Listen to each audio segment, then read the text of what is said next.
Hello, guys! I rolled a nat 15.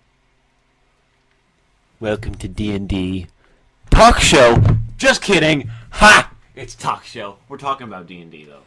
Yes, we are talking about D&D.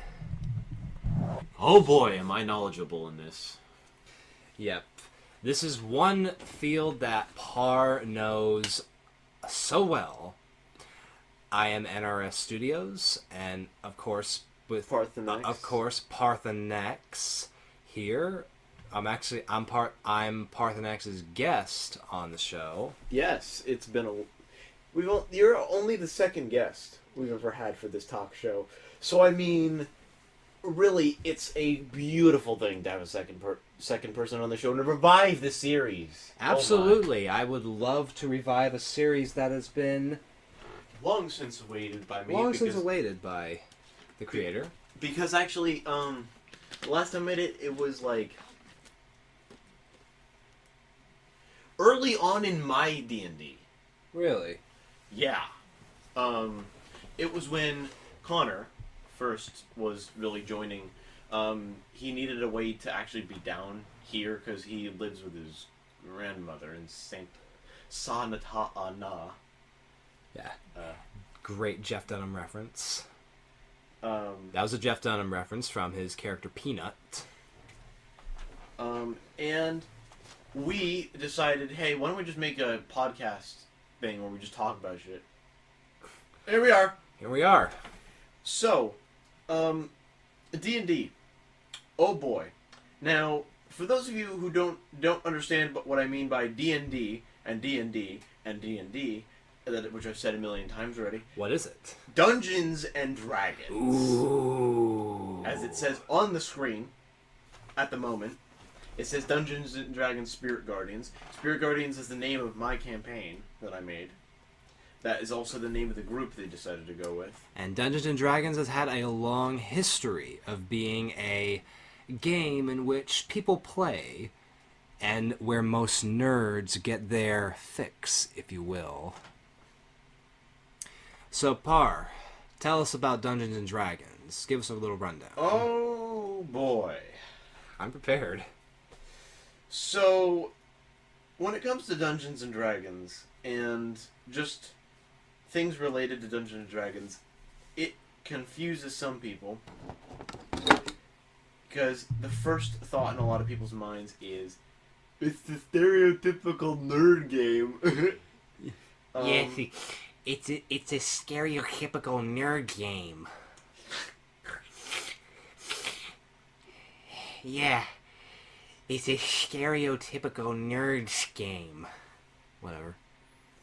There's a lot of wizards and stuff. Yeah, there's tons of wizards and dragons and everything in between. Like I had to add that little on the end there too. Yeah. You're like, wait, I didn't put one in that last phrase. Where? Yeah, because the thing is, when I'm doing like a nerd, like a stereotypical nerd, I think of Seth Green's nerd from Robot Chicken, and then I sort of give that, like that kind of thing, because there's like some nerds that do that. I never seen one like that, but like there's like I don't know, they got something in there. You know, they push up the glasses. They're like. There's different variations. There's different variations of nerds, and yeah. But here's the thing, all right? Yeah. For all of you at home that are like, "Oh, great! This is gonna be an episode where they talk about stuff that's happened in D&D." No. This is us talking about D&D in general, and maybe giving a little bit of a rundown on how to set up a character for if you want to play D&D. Just find someone. You just gotta look up D&D sessions near me or hobby shops near me. Go meet up with these hobby shops and ask about if there's any Dungeons and Dragons sessions that happen. That's all you gotta do. Or you can go to, they do it at conventions. Is that right? Sometimes you can find it at a convention. Yes, typically one shots. One shots are a D&D session that lasts one meetup. Yes, Dave's fault. Yeah, they last one meetup, and that's usually. How a lot of people's first experience with D&D is just a meetup like that. But other than that, it's a fun game. It's game. Is game, man. So the thing about D&D that really, really is fun to me is that when it comes to D&D, there's endless possibilities of what you can do. Like, oh yes, I want to have my character be from this void beyond space. Why? I don't know. Just sounds fun. Alright. Fake conversation between a DM and a player. But yes, that kind of stuff happens. Interesting. I got stuck playing Big Titty Moth GF, so... Instead of Big Titty Goth GF. Big Titty Moth I was not GF. expecting that. I'm sorry. My character randomly got J-cups for no reason. Those are huge. I'm sorry. I gotta laugh at that. I'm so sorry. It's alright. I was like... I kind of chose for it to happen in the end, so I guess it kind of just... It happens. My character's a bard. What's a bard? Bard. Music player. Oh. The ones that try to seduce absolutely everything in existence.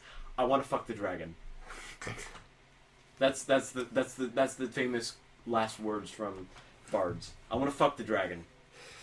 Hey, you said it, not me. Yeah. I'm playing.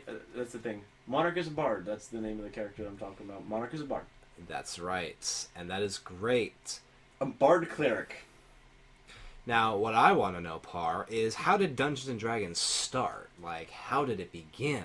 Do you know that? What? How did Dungeons and Dragons come to be? I don't know. Was just a bunch of nerds in their parents' basement with nothing to do, so they decided to come up with a role-playing game? I mean, that sounds like more accurate than anything I can think of at the moment. Like, I could picture them, like, hey, guys, listen, I came up with a new game idea. It's called Dungeons and Dragons. And then we can role-play and do all these cool things.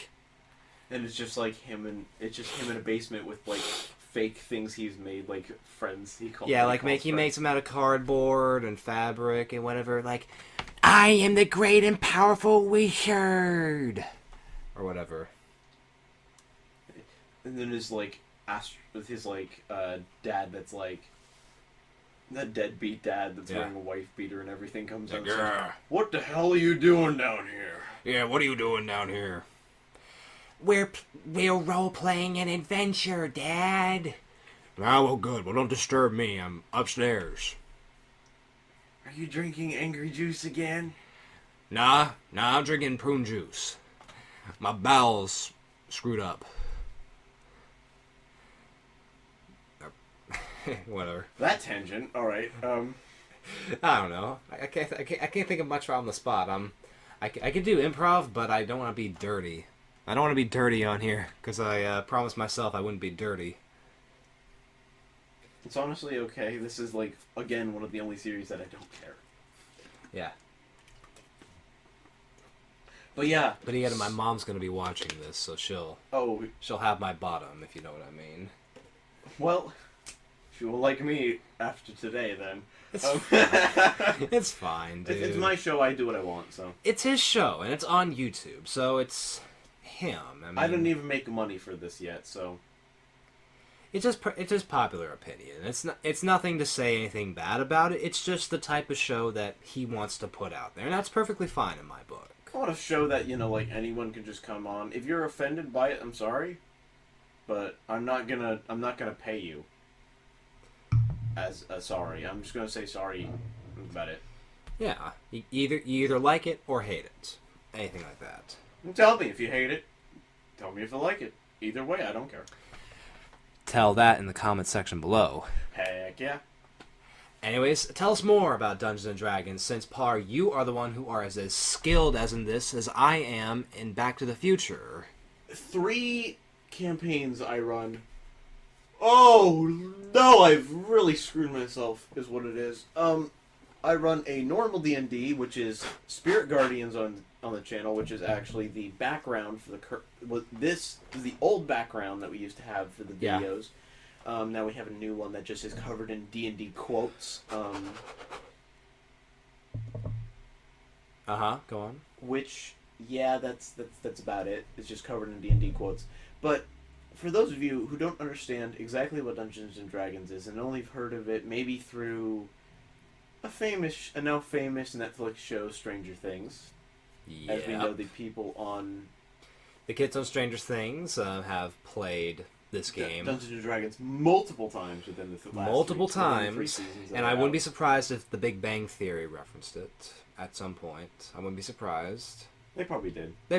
Multiple times. In fact, Futurama, for any of you Futurama fans out there was a whole reference to... This dude has a shiny Kirin.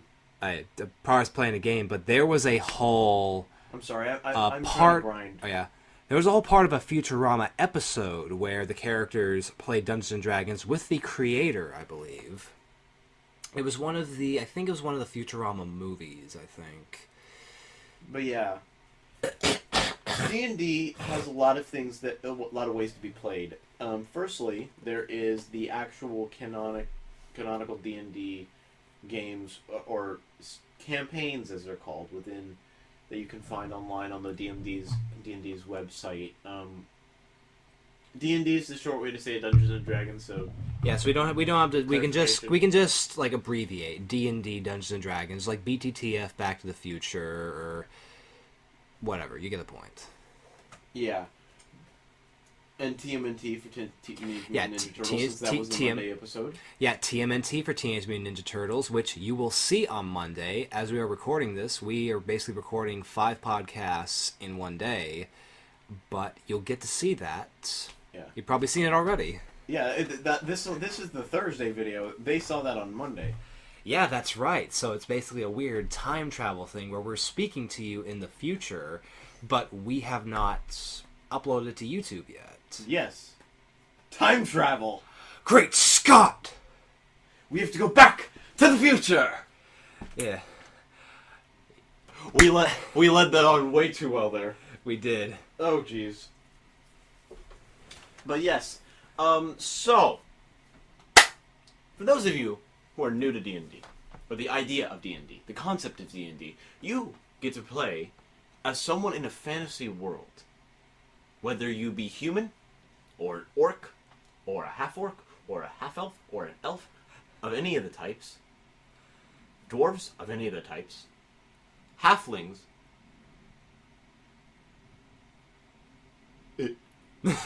and any other race you can find online, as well as tieflings. Tieflings are demon people. Don't be anything but a 7th generation tiefling, please. For the sake of your DMs. Thank you. Anyways,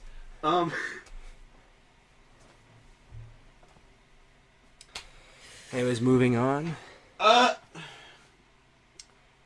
There is a huge part in D&D of a lot of role-playing and being able to interact with other people's characters that they make, unless you're playing on your own. And which it's all right. It's all right if you are.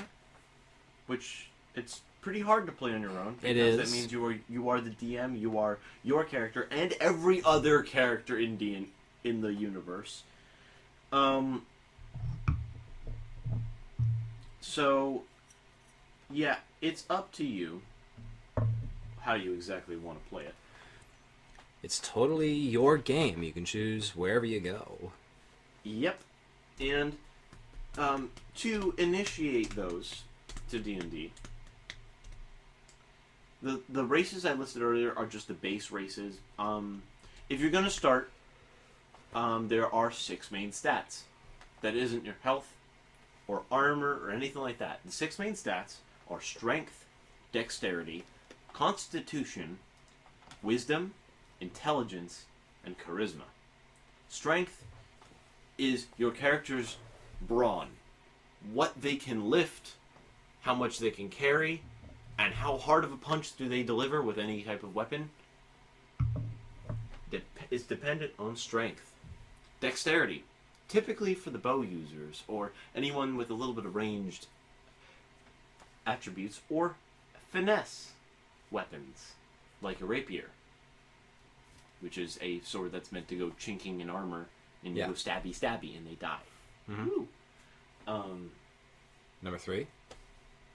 Number 3, which is wisdom or constitution. Constitution. Your ability to resist sound, poison, light, and other things that can physically affect your body that aren't exactly physical, such as being punched is not affected by your constitution. Next, wisdom. Wisdom is your knowledge, your worldly knowledge, without actually having knowledge. Understanding of what's around you. Being perceptive. And is also linked to being able to just look around in the world and understand it and what's around you by simply just gazing at the world around you. Perception checks. Most important thing in D&D. Intelligence. How smart is your character? How book smart is your character exactly? Is your character even able to write? Is what is determined by this. And finally, charisma. How likely you are to fuck something. The easiest way to put it. Just how easily are you able to bed that thing by being with your charming character's British accent or something like that if you chose to be, obviously, but Okay, it's there's a lot of stuff you can do in D&D, and don't ever let anyone tell you that there's not a lot. The thing about D&D is that you can either be playing a campaign made by the creators of D&D, one of the canonical ones, or you can be playing one made by another person, like how I made mine. Connor made his, and I made the Pokemon one and a space one, as in the future and a lot of space stuff. Space. But besides that, there is another thing that people don't know about sometimes. what's that? The concept that you don't have to be a nerd to be playing D&D. You don't have to be Mr. Math Brain with an astrophysics degree before you even leave 6th grade. Most you'll be doing in math, multiplication, addition, and division. And subtraction. Oh my, the numbers might sometimes go into the 4 digits. Oh my, that's so hard. Oh no! Some people actually get very, very discouraged from D&D because of the fact that numbers are involved, which confuses me. And especially to the umpteenth degree. And especially to a person who might not be as well educated in math, or has a fear of math like I do. Yes. It is not much more than, I rolled a 20, what did I do? You rolled a 20. Alright, instead of just walking simply forward, your character does a backflip and suddenly just appears on the other side of the bridge. And also, I want to ask a question to you, Par. Dice. The dice seem to play a big part in Dungeons and Dragons. And after learning about board games and learning about like dice maneuvers, is it true that you can use the dice not only to move but also attack and do other sort of moves like that? Almost everything is dependent on a dice roll. Wow. The thing is you may play the character, but you aren't the character. Yeah. You speak how the character speaks. You are the character's drive. Yeah, you control the character, basically. But the character doesn't do exactly as you say. Because your character isn't perfect. Nobody's perfect. Let's say you want to convince this bartender to make it so that you only have to pay 4 instead of 5 coins. You roll persuasion, and get a 2. Yeah. The bartender will look at you and go, how about 10 now? How about that? How's that? How's that sound? Good try. Huh. Well, I mean, I never had to deal to a bartender. I probably will never have to talk to a bartender. Anyways, what else about D&D shall a player know? Or don't be that guy. What do you mean by that guy? You are making a character, yes. You are not making the character of the campaign. You are not making the character to be focused on. That is not your choice.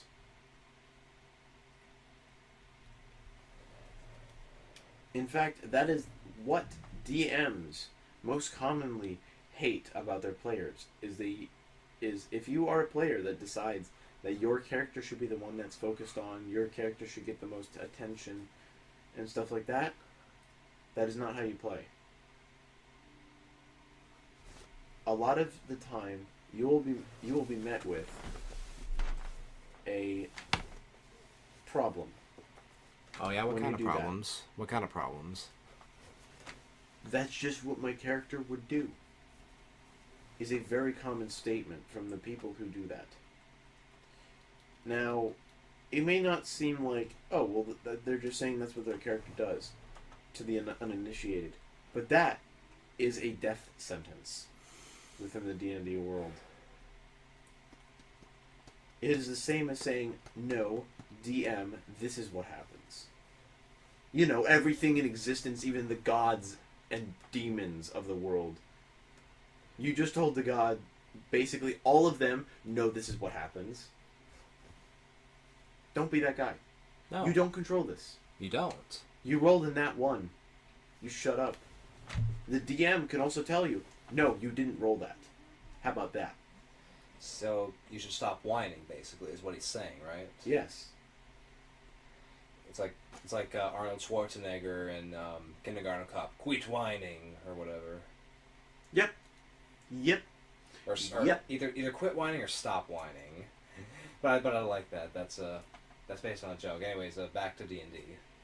The thing about D&D that also irks people is the idea of, oh, I need to find a session, I need to find people to do it with, I need to find this, that, and the other. If you have a hobby shop nearby you, if you look it up, usually you will have one at least within 5 miles of you.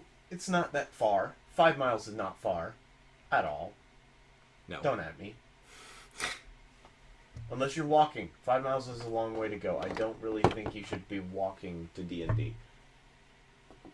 Unless you want to be the tired, grumpy butthole as your character. Even if you made the sweet, loving grandma character. But that's just the thing. D&D is not made to be your game. It is your game when you are the DM, not when you're a player. That's just a big thing to take away for D&D. Okay. Any questions from you, specifically, NRS? No questions from me, but you explaining this to me, Park, definitely gets me more educated about Dungeons and Dragons, which I never really knew about. I did think it was that stereotypical nerd game or whatever, but actually learning about it actually sounds like a fun and very strategic roleplay game in the style of other games. I mean, there's various other strategic role-playing games out there. Yes, there is. There definitely are, and Dungeons and Dragons D&D is one of them. Yep. Okay, I have one. You mentioned you controlling the character. Do you usually speak in a character's voice, or do you do accents when you play the game at all? Well, let me take away from a character who hasn't appeared in a little while, but He is Connor's character. His name is Draco Bloodfist, or was Bloodfist. Now it's Bloodwing, because he transformed from a hill dwarf, into a duck. If you think I'm kidding, I'm not. He's a duck now. He's a duck. You fucking what? He's a Scottish dwarf that gets very angry. He's also absolutely insane. Corn chip. So he's Scottish laddie. I was just gonna throw the king my cannonball. That's interesting. He caught a cannonball with his face! With his face! As in...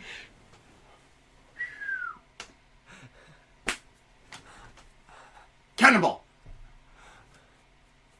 Yeah. How do you do that? I don't know. AC. What's that? Armor class. Which is another thing. Ooh. You wear armor. You get armor class. Isn't that a hard concept for people? Of course, there are species with natural armor. Or you can acquire natural armor. Probably not the same way as Monarch has been, but I'm not going to get into dominatrix shit right now. Yeah. And Monarch isn't the dominatrix. Go on. That determines whether or not something hits you. You make a d20 roll, plus your strength, against a creature. The DM looks at you with the number you got and says no. What do you think that implies? You lost. You didn't hit them. They dodged You out of the way. missed. Or that you just ran up to them, tinked against their armor with the sword, and you're now standing right in front of them. As they loom over you. Probably with a warhammer aimed at your head. Yeah. As they commonly say, My turn. and then you're dead. Right there. All 78 hit points. Gone. Hit points are health points, whatever you want to call them. They're hit points in D&D. Health points in many other games. I don't know why they went with hit points. It's just a common thing, but what do they call it? Like, what was the other thing instead of hit points? Health points? Health points. Yeah, okay, health points in Dungeons and Dragons. Hit points, that's a different game. That's a few different games, actually. That is a few different games. A lot of strategy games as well. But yeah, that's interesting. I don't know, what's the wackiest character you've ever had in your D&D matches or D&D discords? Like the Draco. Draco Bloodthirst. You know what he did? One of the last sessions he was in? What? He found a dead camel, pummeled its insides, took out the blood from it, and made mead from the blood, and then is now wearing the pelt as a coat. As a duck, a 2-foot duck. He's wearing a camel's skin. It's dragging behind him. Like a His giant ass cape. is also always on fire. Because you know what? When he transformed, he had stuck a torch between his butt cheeks. So one of his tail feathers became a permanent torch. That's actually funny. A little His 2-foot duck. ass is on fire! Excuse me, duck. Your ass is on fire. Cannonball. Okay? Or Ugh, just hope you don't fart there, ducky. or because they have a bag of holding. A bag of holding is basically a pocket dimension that you can carry. That you reach into thinking about what you want to grab down as if you were going to grab it, pull out, and it's in your hand.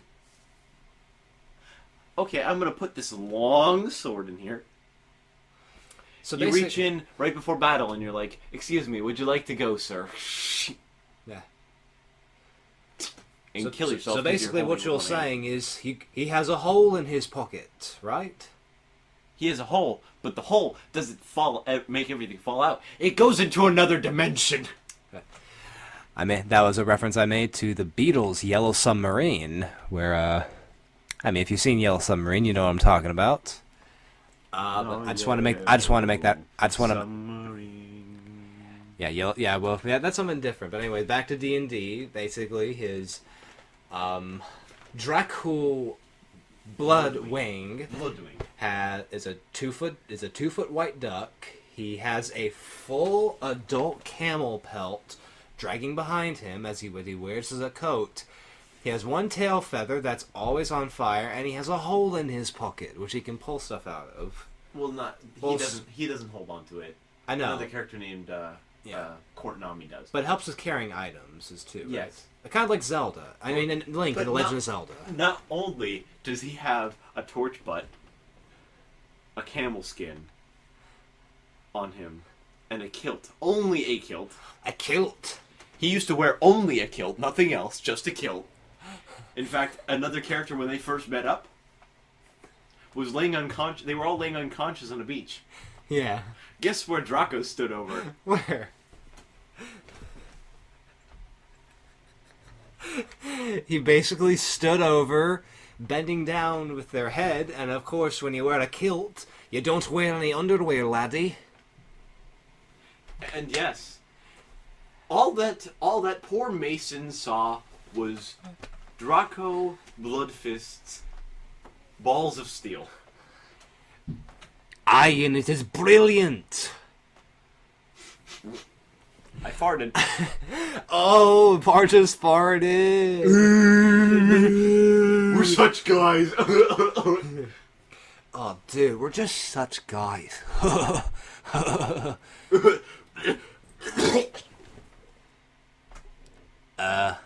I'm not dead. Oh, Beavis isn't dead, everyone. Beavis is fine. He's just fine. Oh, man, that fart stinks. Ew, dude. Well, I'm lucky that the fan is pointed towards you. Ew. Oh, that just made it worse. That's the point. I'm blowing it towards you. Oh, I'm being gagged. I'm dying here. I'm just gonna show the king my cannonball. Cannonball? Cthulhu raisins! Saddam's mustard gas was nothing compared to a pot fart. Oh, wait, I'm gonna bring up another D&D image here on the screen for y'all. You can't use your face to fix all your problems is something I said. I'm keep going from Draco. Hierarch, Erek, from everyone. Everyone. The joke is now that anyone that meets them just says Hierarch immediately. Rare could pull off a bra from Rare. I was just going to show the king my cannonball. Draco. Cthulhu Raisins, Draco. Ocean Man from Garo, who is no longer in the campaign. I gotta be honest, that's kind of hot. Ghost. Wait, that's Dora again, damn it! Draco. Ocean Man, take me by the Stop right hand. there, copyright! Sorry, I couldn't help it. Fuck you, Mason. From everyone. When it's Draco / when in doubt, Draco. The entire party said that. Finna knock, said Rarick, as he went up to knock on a door. I bit a couple heads off, said Courtnami. We're just hitting time at the moment. That's why I'm doing quotes. Sure. Can I roll to throw him up the stairs, Draco? Can I roll to throw him up the stairs? Yeah. He didn't skip cheek day, said Rarick. Gotta have that ass. I'm back out of this hole, said Ghost. I can't make a duck sound that loud without sounding like I'm queefing, Draco. I flipped the pig, random drunk. Your shit smells better than you, Mason. And that is all the best quotes we have at the moment. That's right, we do. But until then, until the next episode comes out, guys, I hope you guys did enjoy. And if you did, be sure you leave a like, comment, subscribe, and hit that bell icon. Yeah, and just always remember to check out Parphenex's channel. There's a lot more stuff coming on here. And Take it plus from me. And plus I have over 700 videos to watch. 700 videos, that's a year's supply. Or maybe me in a few days. And give him some more subscribers, because he deserves more. Oh, thank you. I didn't tell him to say that. Don't at me. Yeah, I'm about to be at it a lot. just making this up as I go, as I'm doing this Daffy Duck impression. You said it like Sylvester. Yeah, I kind of have the problem. When I do impressions, I kind of mix up Sylvester the Cat and Daffy Duck from Looney Tunes. Because Daffy Duck... That's a cat and a duck. Yeah, because... I'm sorry, that's Draco, but not insane. I'm sorry, I was doing a Daffy Duck impression because of Draco, but I forgot that Daffy Duck only... Thing is, he spits on his S's, so instead of saying that, it's that. So yeah, I messed up with that. And Sylvester, I was being too sloppy, that's Sylvester's character. He's just a big sloppy cat. So he's always just a big sloppy cat. And it's always suffering succotash all the way. But if Daffy Duck could talk for a moment... Par, give us the outro. Thank you so much for watching. Hope you guys enjoyed. If you leave a comment, subscribe, hit the bell. Until then, guys, I'll see you guys next time. Courtney says, leave a comment if you feel saucy. And don't forget, D&D comes out every Sunday on my channel. So for this D&D episode of Talk Show, be sure to check in. And be sure you do, or else you're all despicable.